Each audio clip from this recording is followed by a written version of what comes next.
할렐루야. 같이 해볼까요? 여기 있는 것이 좋사오니? 자, 이렇게 끝에 물음표를 붙이셔야 돼요. 여기 있는 것이 좋사오니? 시작. 아니, 여기가 성가대가 확실히 음이 높으네요. 여기 있는 것이 좋단 말이에요. 이제 그런 때예요. 도시 사는 사람들, 여기 익산도 도시죠. 대도시는 아니지만 중소도시죠. 도시 사는 사람들이 좀 도시 하면은 삭막하잖아요. 가끔 이제 간지도 오래됐네요. 이제는 서울에서 오래 살았는데 서울 간지도 오래됐어요. 가면 정말 메마르고 삭막하고 그래요. 야, 못 살 것 같아요. 그렇게 됐어요. 도시 생활이 그렇잖아요. 메마르고 공기도 안 좋고 그래요. 그렇게 살던 사람들이 어쩌다 한번 이렇게 공기 좋은 곳, 물소리 착 나는 곳 가면 풍경 좋은 곳 자연 속에 가면은요 이런 말을 하지요. 야, 이런 데다가 집 하나 짓고. 저도 가끔 이렇게 차 타고 가다가 이렇게 좀 한적한데 집 한두 채 있는데, 옛날 유럽 갔더니 산 옆에 집들이 이렇게 스위스 가봤더니 몇 채 너무 좋더라고요. 그냥 거기서 자연과 함께.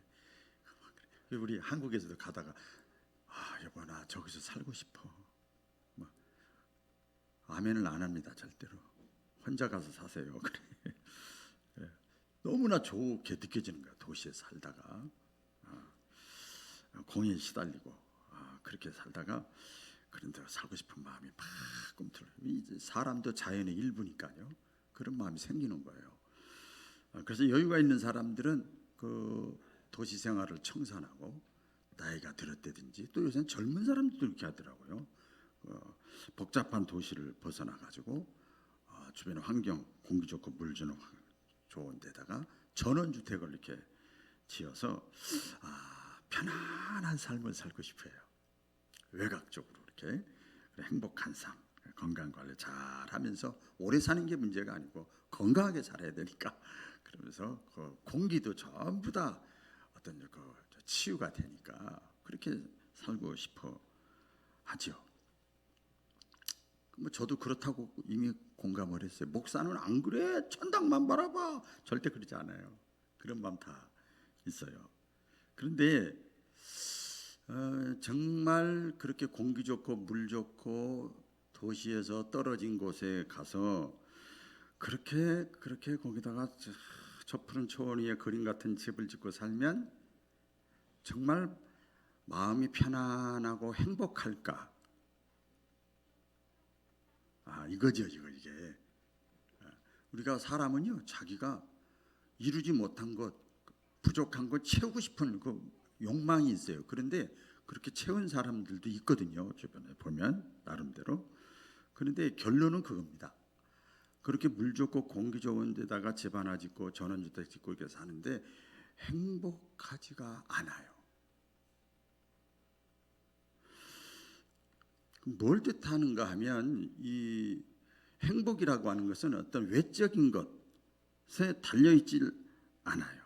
외부적인 요소에 달려있질 않아요. 외부적인 요소에 달려있게 있는데 잠깐 1년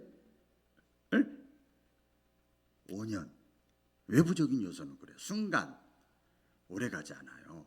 행복은요 내부적인 요소에 있습니다. 오장육부가 편해야 속이잖아요. 오장육부가 편해야 다 편한 거예요.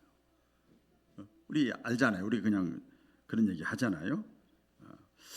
히브리서 13장 9절에 말씀 준비하면서 이 말씀을 제가 소개하려고 하는데,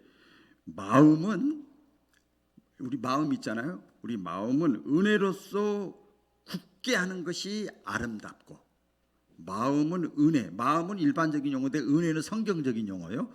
마음은 은혜로서 딱 다져야 그게 아름답대요. 우리의 마음은 하나님이 주시는 은혜가 있어야 행복하다는 거예요. 그리고 계속 식물로서 할 것이 아니니라 그랬어요. 식물이라는 게 먹고 마시는 거 외적인 거예요.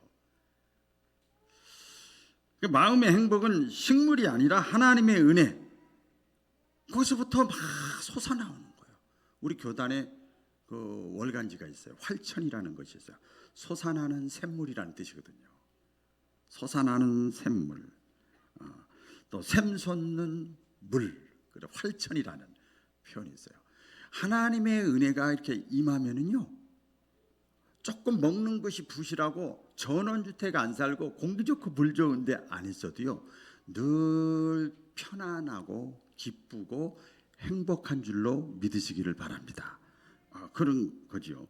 최근에 우리 근자에도 보면 그 사회에서 잘 나가는 돈 많이 버는 사람들, 그 사람들은 돈이 뭐 몇 조가 왔다 갔다 하니까 우리는 평생 상상도 안 가는 재벌 총수라든지, 또 이번에 그 대통령 선거할 때 보니까 왜 이렇게 돈들을 많이 먹었는지 몰라. 우리는 그냥 상상이 안 가는 돈들이에요. 권력을 가지고 어떤 실세를 누리고 막 그렇게 사는 사람들, 또 어떤 뭐 인기라고 그럴까, 인기 연예인들이라고 볼 수 있죠. 다양한 인기 절정의 사람들이 자살을 해요. 그리고 보니까 이 세상에 살기 싫어 가지고 이 자살로 자기 생을 마감하는 사람들이 있어요. 어떻게 해석해야 돼? 나는 자살을 내일 할지언정 오늘 100조만 나한테 줬으면 좋겠다, 이런 사람 없을 거 아니에요. 자살로 자기 생을 마감을 해요. 이런 걸 보면 행복은요, 외적인 요소에 있는 것 같이 느껴지는데 그렇지 않다는 거예요. 그렇지 않다는 거예요. 우리 베드로가 한 얘기로 표현하면 여기가 좋사오니 하는 것이 외적인 것에 있는 것이 아니라는 거예요. 오늘 본문 말씀에 보면 예수님께서 12제자 가운데 3명의 제자 베드로, 야고보, 요한을 데리고 높은 산, 어디 산인지는 몰라요. 높은 산에 올라갔어요. 등산 좋아하는 사람들 아시잖아요. 산에 올라가면 다 잃어버리고 막, 아이고 내가 저기서 아둥바둥하고 살았네. 통이 커지잖아요. 시야가 커지고 자기도 삶을 뒤돌아보게 되고 그러잖아요. 높은 산에 올라가서 예수님이 거기서 변형이 되셨어요. 오늘 내용 말씀 변형이 돼서 여기 뭐라고 표현했는가 하면 예수님의 옷이 갑자기 광채가 나는 거예요. 막 빛나는 거예요. 반짝이도 붙이지 않았는데 막 빛나요. 그래서 변화산의 체험이라고 그래요. 그래서 변화산의 체험이라고 합니다. 이걸 다른 말로 하면 베드로, 야고보, 요한이 거기서 영적인 체험을 한 거예요. 신앙적인 체험을 한 거예요.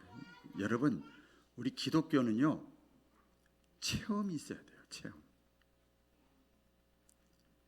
체험이 있어야 돼요.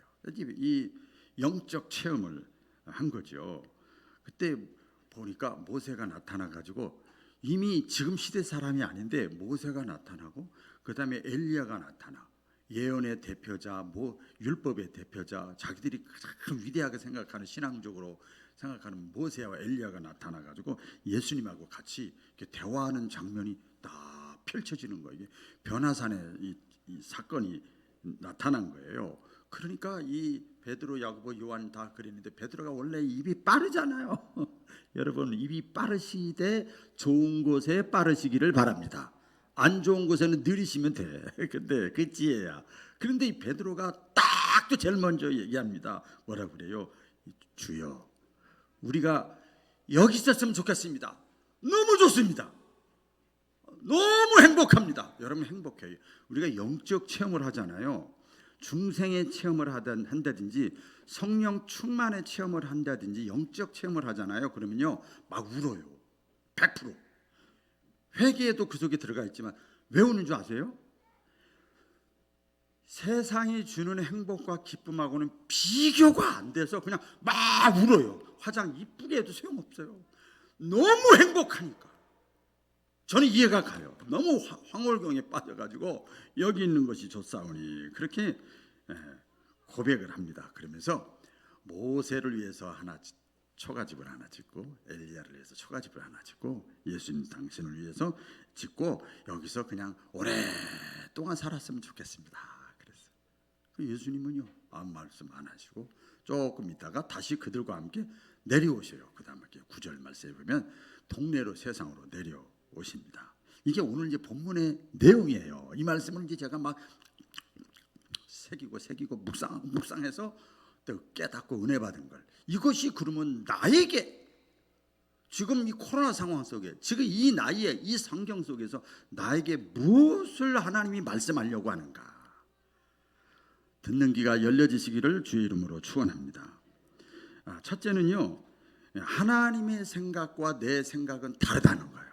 같이 보겠습니다. 하나님의 생각과 내 생각은 다르다. 시편 103편에 보면은요, 우리 신앙생활 할 때 잘 염두에 두셔야 돼요. 여러 군데 나오지만은 이런 말씀이 있어요. 하늘이 땅에서 높음같이, 하늘 엄청 높잖아요. 가을에 보세요. 끝도 뭐 안 보이잖아요. 하늘이 땅과의 그 관계가 굉장히 높음같이 하나님의 생각과 너희 생각은, 인간의 생각은, 내 생각은, 나 똑똑한데, 나 경험 많은데, 아니야. 하나님의 생각과 너희 생각, 인간의 생각과는 다르다. 여러분, 이 사실을 우리가 늘 하나님 앞에 나올 때, 신앙생활할 때 마음속에 염두에 줬으면 좋겠어요. 그럼 생각을 해보세요. 내가 하나님을 다 이해하고 믿겠다. 내 생각에 내 이성적으로 다 이해가 되면 믿겠다. 그 생각을 하니까 믿음이 안 자라는 거예요. 그래서 믿음이 안 자라는 거예요. 이 짧은 지식으로, 이 짧은 생각으로 하나님을 다 이해해요? 여러분 자녀들 키워보셨죠? 2살, 3살짜리가 엄마 아버지 마음 다 이해합니까? 못합니다. 우리 같이 교회를 나와도요, 나이가 인간적으로 나이가 먹었어도요, 신앙적인 어린아이는요, 물론 신앙이 자라서도 마찬가지고 하나님의 뜻을 다 이해할 수가 없어요. 다 이해하고 내가 믿겠다? 이거는 여러분 우리가 처음부터 신앙생활 출발을 잘못하는 거예요. 하여튼 출발을 제대로 하시기를 주의 이름으로 축원합니다. 하나님은요, 우리 성경에 보면 꼭 공무원 총무처 장관 같아요. 지금은 총무처 장관, 골프 장관이라고 그러나요? 뭐라고? 이게 보면요, 우리가 있어야 할 곳, 근무해야 할 곳을 다 지정해줘. 위에서 은행도 그렇더라고요. 다 지정해줘요. 왜 내가 여기 있어야 돼? 내가 왜 섬에 있어야 돼? 왜 내가 익산에 있어야 돼? 은행 같은 보면은 전주 사람들이 많더라고요. 위에서 지정하는 자리가 내가 저 마음에 안 들어도, 기분 나빠도 현재 있는 내 자리가 하나님이 맡겨준 자리예요. 할렐루야. 더 깊게 들어가 볼까요? 내가 마음에 들고 안 들고는 상관없어요. 내가 이해가 되고 안 되고는 상관없어요.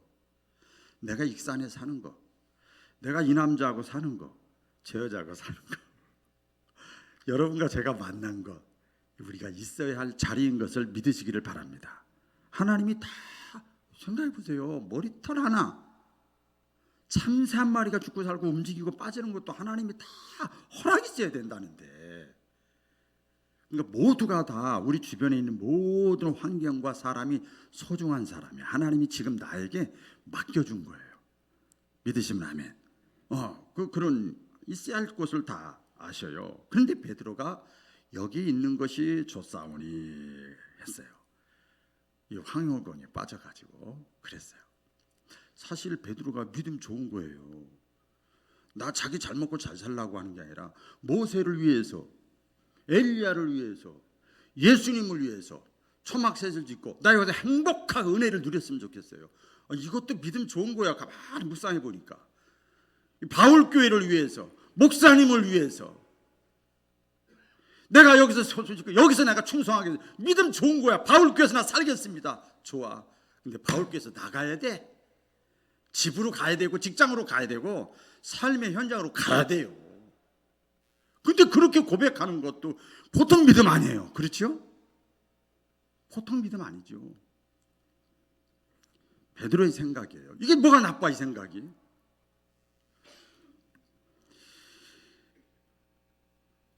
예수님이 베드로와 야고보와 요한을 데리고 높은 산에 올라간 이유가 나와요. 여기 보면은요, 이제 쭉 대화 가운데 나오는데 첫째는 뭔가 하면요, 천국이 있다는 거 알려주려고. 할렐루야. 그동안 예수님 따라다니면서 기사와 이적과 육신의 눈으로 보면서 막 경험을 했어. 이것 가지고는 안 돼요. 영적 체험을 해야 돼요. 제가 많이 강조하는 게 생활의 체험이라고 많이 하는데, 생활의 체험 당연히 있어요. 앞바퀴 뒷바퀴는 똑같아요. 근데 영적 체험을 해야 돼요. 천국이 있다는 거, 다른 말로 하면 육신의 세계뿐만 아니라 영적 세계가 있다는 걸 알려주기 위해서 예수님이 제자 훈련 성경 공부한 친구들 데리고 가지고 올라간 거예요 지금. 그리고 앞으로 너희들이 가야 할 곳이야. 할렐루야. 시차를 초월해서 모세와 엘리야를 지금 보고 있잖아요. 시간과 공간을 초월해서 영원한 세계가 있어. 앞으로 너희들이 육신의 삶에 다하면 반드시 가야 할 곳이야. 이걸 알려주고, 마지막 세 번째는 뭐냐? 야, 너희들이, 이 영적인 의미죠. 내가 이 땅에 있다가 이제 하늘로 승천하면 이 영적 세계가 있다는 거, 너희들이 가야 할 곳을 위해서 계속 전하고 선포하고 가르쳐주고 알려주고 내 증인이 되고 천국에 너희들이 일꾼이 되기 위해서 알려주는 거예요. 그런데 많은 사람들이요, 뭐 저도 거기다 집어넣을게요. 저만 의로우면 안 되니까. 많은 사람들이 이 땅에 살잖아요. 이 땅에 살면서 영적 세계가 있다는 거, 우리가 그냥 간단하게 얘기하면 천국, 하나님의 나라, 영적 세계가 있다는 걸 사람들이 잃어버려요. 아니, 믿지를 않아요. 많은 사람들이 천국이 있다는 거, 영적 세계가 있다는 거, 하나님의 나라가 있다는 걸 믿지 않기 때문에 그렇게 목이 닳도록 예수님 말씀하시고 선지자 사자들이 얘기했던 너희는 먼저 그의 나라와 그의 의를 구하라. 안 구해. 근데 안 구해. 내 영혼이 잘 되는 것이 우선이다. 먼저다. 영혼이 잘 되는 건 두 번째. 약간 범사만 자꾸 생각하는 거야.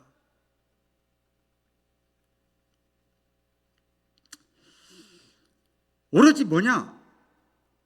영적 체험을 안 했으니까, 스피릿 영적 체험을 못 했으니까 오직 육신의 눈에 보이는 것만 구하고 바라보고 붙잡으려고 그러는 거예요.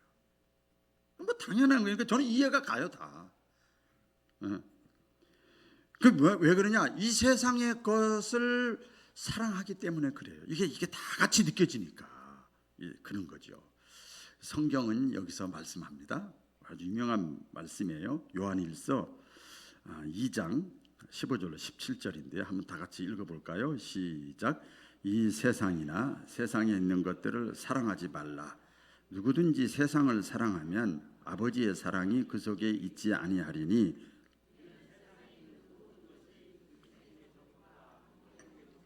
이생의 자랑이니 다 아버지께로 쫓아온 것이 아니요 세상으로 쫓아온 것이라. 이 세상도 그 정욕도 지나가되 오직 하나님의 뜻을 행하는 이는 영원하리라. 이걸 제가 간단하게 요약을 해보면 세상은 잠깐이고 하나님의 뜻과 하나님의 나라는 영원하다. 그러니까 잠깐을 위해서 사는 사람은 어리석은 사람이고 영원을 위해서 사는 사람은 지혜로운 사람이에요. 시편에 보면 이 세상은 안개와 같고 그림자와 같대요. 안개와 같고 그림자와 같대. 근데 하나님의 나라는, 저 천국은, 영적 세계는 본질이에요. 실체예요. 믿으시면 아멘. 그림자 따라가면 안 되잖아요. 그 그림자를 만들고 있는 실체를 따라가야죠. 여러분, 이 자리에 나온 것이 어떤 실체를 바라보고 나왔기 때문에 복 있는 분들인 것을 믿으시기를 바랍니다. 여러분 구체적으로 이게 뭔가 하면 예수님께서 제자들을 데리고 산에 올라가서 변화된 모습으로 이게 영적 세계를 보여주신 그 이유가 있는데요. 그게 뭔가 하면 하나님은 살아계시다. 따라해보세요. 하나님은 살아계시다. 보세요. 옛날 사람이 여기 와 있잖아. 모세가. 옛날 사람이 엘리야가 와 있잖아요. 이거 어떻게 해석해야 돼? 이건 하나님만 가능하게 하실 수 있는 능력이에요. 믿으시면 아멘. 하나님은 살아계시고 뿐만 아니라 나중에 여기 나옵니다만은 모세가 그렇게 위대하게 보이냐? 엘리야가 대단하게 보이냐? 하나님의 아들 예수님만 믿고 붙잡고 쫓게 하려고 이 변화산에 높은 산에 올라간 거예요. 오늘 8절에 나오죠. 8절에 보면 8절에 자, 다 같이 읽어볼까요? 시작. 문득 둘러보니 아무도 보이지 아니하고 오직 예수와 자기들 뿐이었더라. 문득 여기 보니까 그냥 정신 차리고 막 열심히 그냥 새벽부터 밤늦게까지 그냥 열심히 자녀 손주 뭐 그냥 내 건강 막 살다가 문득이야. 문득. 여러분이 문득이 중요한 거예요. 오!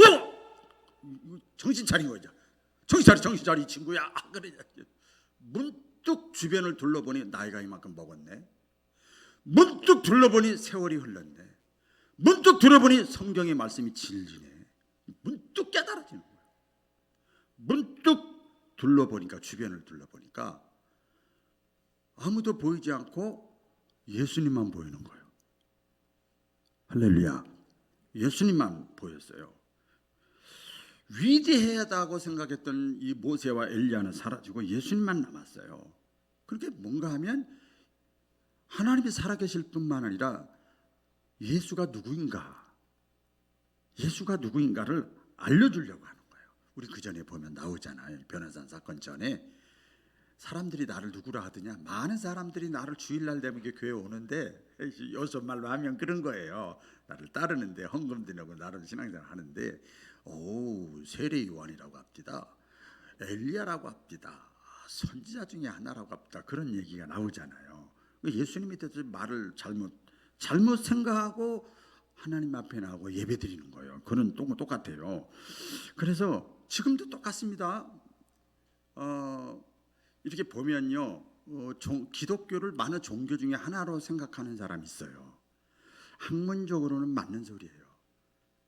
그러나 진리 차원에서 보면 그거는 빵점입니다.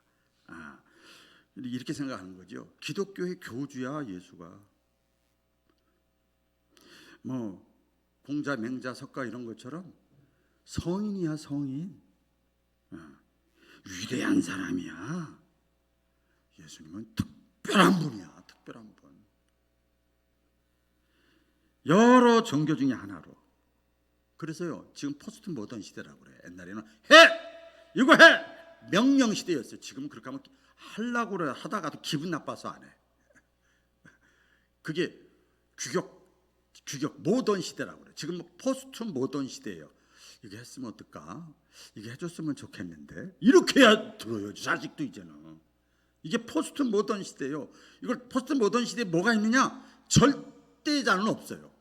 대통령이라 해서 우리가 뭐 우러러보고 이러지 않잖아요. 내가 나이 먹었다고 윗사람이라고 누가 인정도 안 해줍니다. 지금은 이 포스트 모던 자기 잘난 맛에 사는 거예요. 너 없이도 나 살아. 절대 진리라는 건 없어. 이게 종교다원주의예요. 지금 그런 시대에 살고 있어요. 우리가 모든 종교에는 다 진리가 있는 거야. 기독교만 있는 게 아니야. 그러나 성경에 보면요, 예수님께서 성경에 선포도 하고 제자들도 얘기합니다. 사도행전 4장 12절에 보면 예수님이 누군가가 나오죠. 베드로가 기도하다가 성령이 충만했어요. 뭐가 충만했어요? 성령, 영적 체험을 한 거예요. 그러니까 자기 자신도 모르게 입에서 막 설교가 나가는 거예요. 그게 나가는 거예요. 뭐라고 해요? 다른 이로서는 구원을 받을 수 없나니 천하 사람 중에 구원을 얻을 만한 다른 이름을 우리에게 주신 일이 없다. 자기 자신도 모르게 다른 이름을 주신 일이 없다. 공자도 구원 못 받고 석가 믿어도 구원 못 받고 마음을 믿어도 구원 못 받아. 구원받을 이름은 예수 한 사람밖에 없다. 그 얘기하는 거예요. 예수님도 말씀하셨죠. 직접 요한복음 14장 6절에 말씀하죠. 내가 곧 너희 인생길을 걸어가는데 내가 곧 너희들이 걸어가야 할 길이고 너희들이 끝까지 붙잡아야 될 진리고 육신의 짧은 생애가 아니고 영원한 생명 본질이 나다. 내가 곧 길이고 진리고 생명이다. 예수님만 바라보게 하려고, 예수님만 쫓게 하려고, 붙잡아야 할 것이 이 세상에 많이 있지만 예수님만 붙잡게 하려고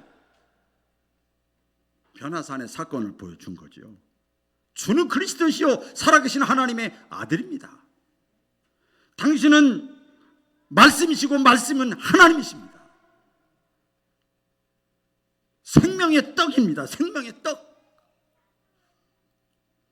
모든 사람들의 빛입니다. 당신이. 그렇게 해서 예수님에 대해서 말씀을 해요. 근데 지금 이 변화산의 사건을 통해서 예수님만 남았어요. 제자들과 예수님만 남았어. 그 예수님만 바라보고 예수님만 붙잡고 예수님만 쫓고 그렇게 살라고 지금 이 사건을 보여주신 줄로 믿습니다. 오늘 9절에 보면 그 사건이 있은 다음에 예수님이 다시 동네로 제자들과 함께 내려가십니다. 동네 세상으로 내려갑니다. 동네는 세상이잖아요. 지역사회 세상이잖아요. 왜? 내려가서 이 영적 세계가 있다는 거, 하나님의 나라를 알려주려고, 선포하려고, 천국이 있다는 사실을 알려주기 위해서 예수님이 이 신비한 체험을 한 다음에 내려가세요. 여러분, 예수님이 이 땅에 제일 처음에 오셔서 첫 번째 일성으로 하셨던 말씀이 뭔지 아시죠? 회개하라.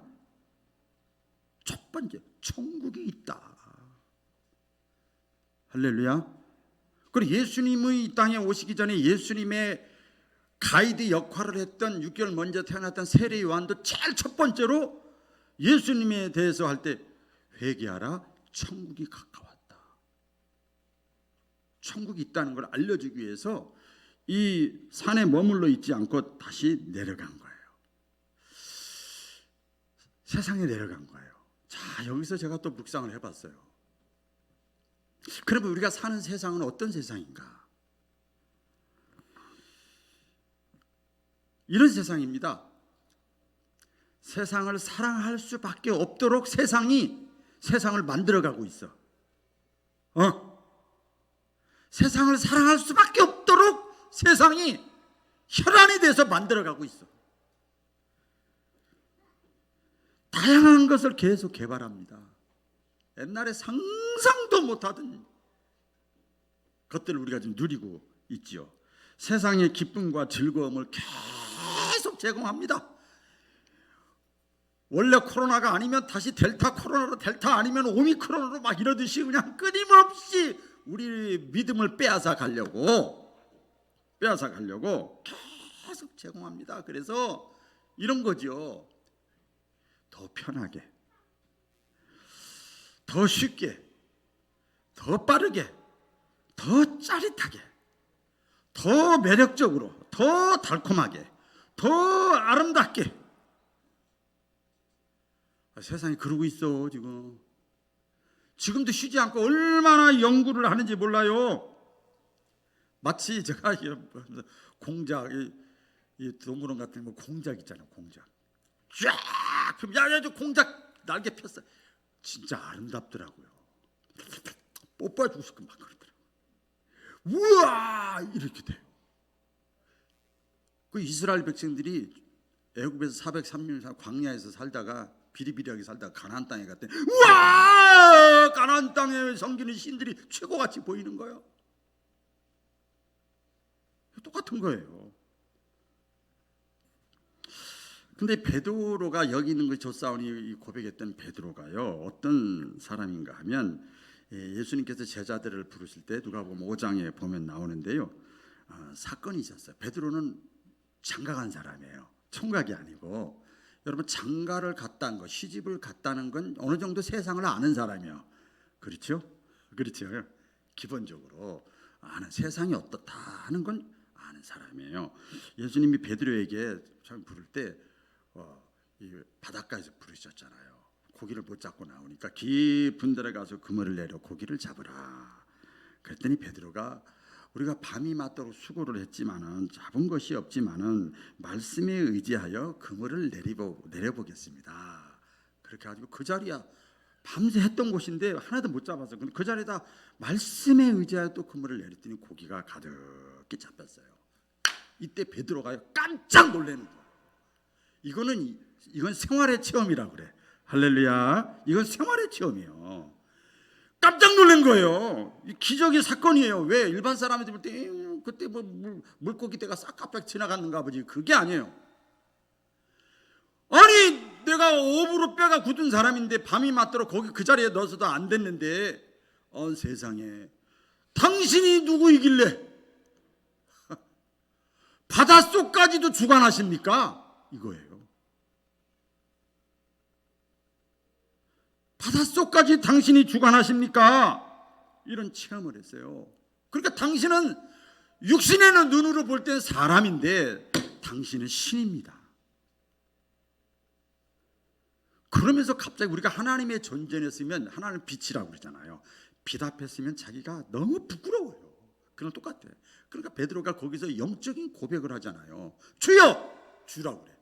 나를 떠나소서. 나는 죄인입니다. 신 앞에, 하나님 앞에, 전능자 앞에 우리가 딱 부딪히면은요, 누구나 다 이런 고백할 수밖에 없어요. 단순히 위대한 존재가 아니고 당신이 신이야. 그러면서 막 떨리는 거죠. 하나님의 존재에서 어려운 사람, 높은 사람한테 가면 긴장되잖아요. 똑같은 겁니다, 여러분. 우리가 하나님 앞에 예배 드릴 때, 저는 말씀을 준비할 때 늘 하나도 안 떨리는 것 같죠. 떨린다. 긴장을 늘 합니다. 새벽이든 뭐든 늘 해요, 늘. 이때 예수님께서 시몬 그 베드로에게 말씀하죠. 무서워하지 말아라. 두려워하지 말아라. 이게 복음이에요. 무서워하지 말아라. 두려워하지 말아라. 그러면서 뭐라고 그래요? 이제후로는 내가 사람을 낚는 어부가 되지 말고 고기를 낚는 어부가 되지 말고 사람을 취하라. 사람을 낚는 어부가 되라. 이렇게 예수님이 말씀을 해요. 그렇게 예수님이 말씀했다. 그런 생활의 체험을 했다. 그래서 내가 금방 삶이 변화가 일어나느냐? 또 그건 아니에요. 참 전혀 안 그래요. 은혜 체험 못한 사람은 변화가 더 없고 기대도 할 거 없어. 그냥 일주일에 교회 한 번만 나오면 그냥 그것으로 좋게. 근데 삶 속에서 은혜 체험을 하고 내가 실천에 옮기는 거 조금 경험하고 체험하고 은혜 받다고 돼요? 안 돼요. 사람을 구원하고 사람을 변화시키고 사람을 새롭게 하는 일이 얼마나 어려운가를 장가 갔던 세상을 어느 정도 알고 있는 이 베드로는 잘 알고 있어요. 사람을 변화시켜? 내 아내도 변화가 안 되는데, 내 자식도 내 맘대로 안 되는데, 영적으로 아이고 야 이거 보통 일이 아니에요. 엄청난 부담이고 스트레스입니다. 자신의 능력으로는 거의 불가능하다는 사실을 장가까지 갔기 때문에 세상 사람들의 사고방식이 어떻다는 걸 알기 때문에 자신의 지식과 경험으로는 불가능하다는 것을 이 베드로는 알고 있어요. 저같이 이제 설교를 하고 있잖아요. 저 가끔 고백을 해요. 어린아이 하나도 한 사람도 내 힘과 능력으로는 영적 세계가 있다는 거. 뭐라고 그럴까요? 예수 믿게 하는 것이 불가능하더라고요. 불가능하더라고요. 오늘 오전에도 어떤 청년하고 얘기를 나누면서 제가 10분 동안 얘기를 했는데 막 입에 침 튀어가면서 얘기를 했는데,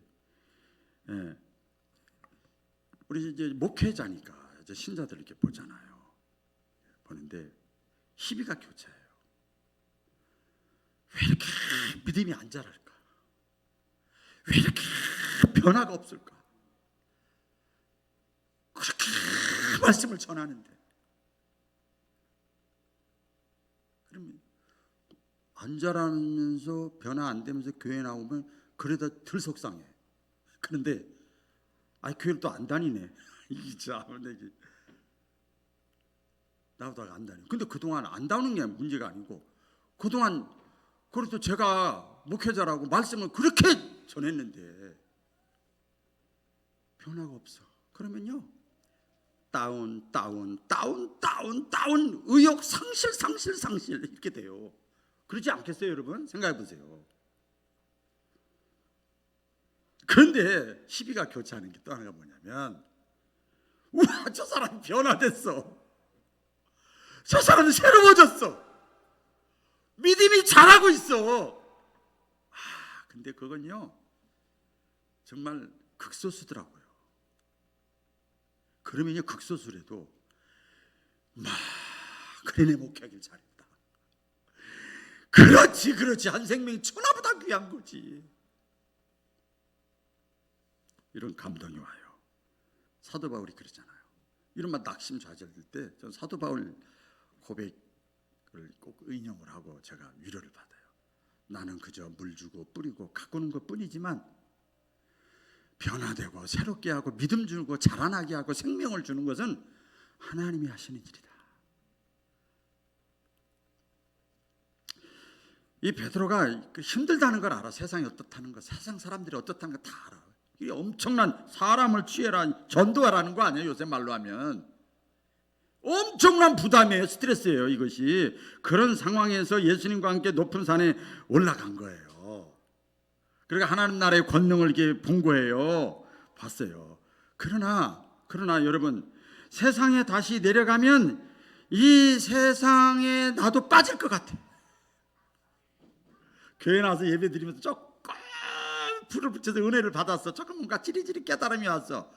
근데 세상에 나가면 내가 세상에 다시 너무나 매혹적이고 달콤하고 짜릿하고 그래서 다시 세상적인 사고방식이 나의 인생을 끌고 갈 것 같아. 그런데 그런 나에게 사람을 구원하라고? 어이구 이건 엄청 부담이요. 자기 자신도 힘든데 사람을 구원하라고? 그러니까 베드로가요 그냥 여기 있는 것이 좋사오니 그냥 여기 있는 것이 좋사오니. 작년에도 12월 달에 기도원을 제가 갔는데요 진짜 내려오기 싫더라고요. 교회도 가기 싫고 순간적으로 집에도 가기 싫고 그렇게 좋아하는 손주들도 보기 싫어. 너무 좋으니까.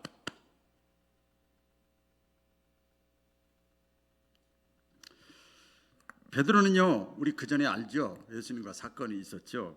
이런 생각 때문에 여기 있는 것이 좋사오니 자기 편하려고 하는 거 그런 것 때문에 이미 전에 예수님께로부터 책망받은 적이 있잖아요. 예수님이 내가 이제 때가 됐다. 예루살렘성에 올라가서 죄인들의 손에 넘겨서 내가 죽을 것이다. 이게 하나님의 뜻이다. 나 이제 죽는다. 그랬더니 나 죽어. 그러니까 베드로가 또 제일 먼저 얘기를 해요. 안 됩니다. 누가 예수님을 건드려요? 그럼 우리는 어떡하라고? 항상 그거요. 이렇게 좀 잘 나가고 있는데 어떡하라고? 그러면서 그 베드로에게 예수님이 책망을 하잖아요. 사탄아 물러가라. 베드로가 사탄이 아니고 마귀가 우리 생각을 통해서 역사하잖아요. 움직이잖아요. 사탄아 물러가라. 너는 하나님의 일을 그르치는 자다. 그렇게 말씀을 하지요. 여러분 예수님은 어떤 분인가? 우리가 예수님이 어떤 분인가 간단하게 말씀드리면 예수님은 하나님이셨는데 인간이 되신 분이에요. 요한복음 3장 16절에 보니까 하나님이신데 세상을 사랑해서 세상은 저와 여러분을 사랑하신 분이에요. 어떻게 사랑했냐? 자기 생명을 주시기까지 사랑을 했어. 예수님이 그런 분이에요. 이걸 성육신이라고 그러고 말씀이 육신이 되신 분이라고 그러고 높은 자리에 있는 분이 가장 낮은 자리까지 저 건질라고 저 사람 세워가려고 막 내려오신 분이에요. 근본 본체 하나님이시지만 사람의 모양을 입고 이 땅에 오신 분이 예수님이에요. 믿으시면 아멘이죠?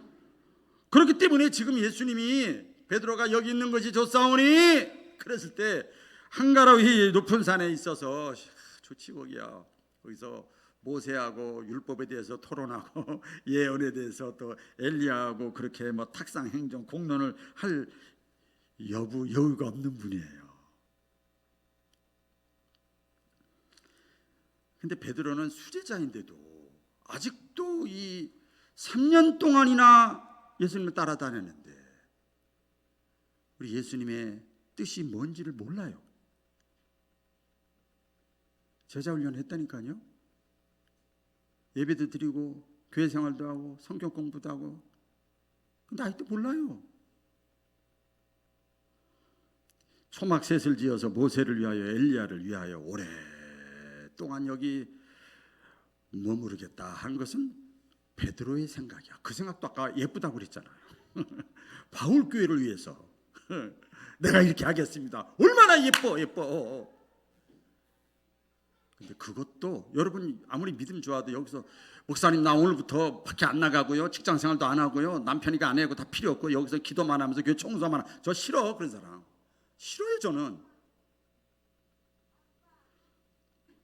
마치 산 좋고 물 좋은 공기 좋은 데 가서 전원주택 짓고 살고 싶습니다. 소막새 짓고 살고 싶습니다 한 거나 똑같죠.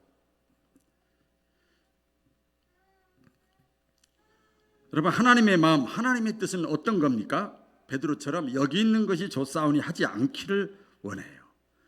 예수님의 사역 가운데 또 무슨 사역이냐면 예수님이 막 복음을 전했어요. 하고 나서 한 곳에 보였더니 제자들이 피곤해. 예수님 좀 쉽시다. 오늘은 좀 쉽시다. 좀 쉬어야 또 충전할 거 아니야. 야, 말이 얼마나 딱 맞아. 근데 예수님 뭐라고 그래요? 나 여기서 안주할 시간 없다.